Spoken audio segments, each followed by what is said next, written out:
আসসালামু আলাইকুম ওয়া রাহমাতুল্লাহি ওয়া বারাকাতুহু। ইন্নাল হামদুলিল্লাহি ওয়াহদাহু ওয়াসসালাতু ওয়াসসালামু আলা মান লা নাবিয়্যা বা'দাহু আম্মা বা'দ। সম্মানিত উপস্থিতি, রমাদান শেষ হয়ে যাচ্ছে। ঈদুল ফিতর আমরা উদযাপন করব ইনশাআল্লাহ। কিন্তু বর্তমান ঈদুল ফিতরের অবস্থা কেমন দেখুন। ১ নম্বর পয়েন্ট, পোশাক কাণ্ড।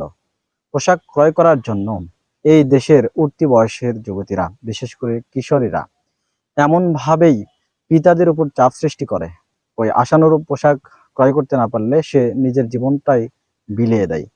গত দিনগুলোতে আমরা দেখেছি, পেপার পত্রিকাতে দেখেছি আমরা সিরাজগঞ্জের ঘটনা, গাইবান্ধা, পিরোজপুর, যথাক্রমে ফাতেমা, মারিয়া এবং সোহানার আত্মহতি। তারা তাদের আশানুরূপ পোশাক না পাওয়ার কারণে আত্মহতি দিয়েছে। আস্তাগফিরুল্লাহ। সম্মানিত উপস্থিতি, এই পোশাকটাই কি মূল বিষয়?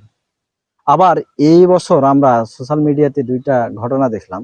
এক মেয়ে বলতেছে যে আমি এটিএম বুথ, মানে টাকার আমার অভাব নেই, আমি পোশাক ক্রয় করতে এসেছি, আমার মানের পোশাক, আমি যে মানের পোশাক ক্রয় করতে চাচ্ছি সেই মানের পোশাক এই দোকানেই নেই। ১০,০০০ ১৫,০০০-এর পোশাক আমার চলবে না, আমাকে বিদেশ যেতে হবে। চিন্তা করুন। আরো এক মহিলা তার স্বামীকে ধরে পিটাচ্ছে, ১৪,০০০ টাকা দামের ড্রেস সে কিনে দিল না কেন? এমনি ভাবে পোশাক এর নাম নিয়েও অনেক আপত্তি রয়েছে। বিভিন্ন সিরিয়াল, টিভি, সিনেমাতে বিভিন্ন নাটকের নায়কদের নামে অথবা নায়িকাদের নামে পোশাক বের হয়, সেটা নেওয়ার জন্য এক শ্রেণীর যুবক যুবতীরা মত্ত হয়ে যায়, একেবারে বেহুঁশ হয়ে যায়, অজ্ঞান বলতে গেলে।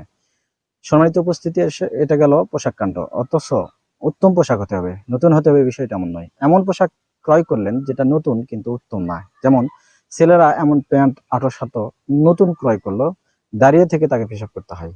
এই পোশাকটা নতুন বটে কিন্তু উত্তম নয়। আসসালামু আলাইকুম ওয়া রাহমাতুল্লাহি ওয়া বারাকাতুহু।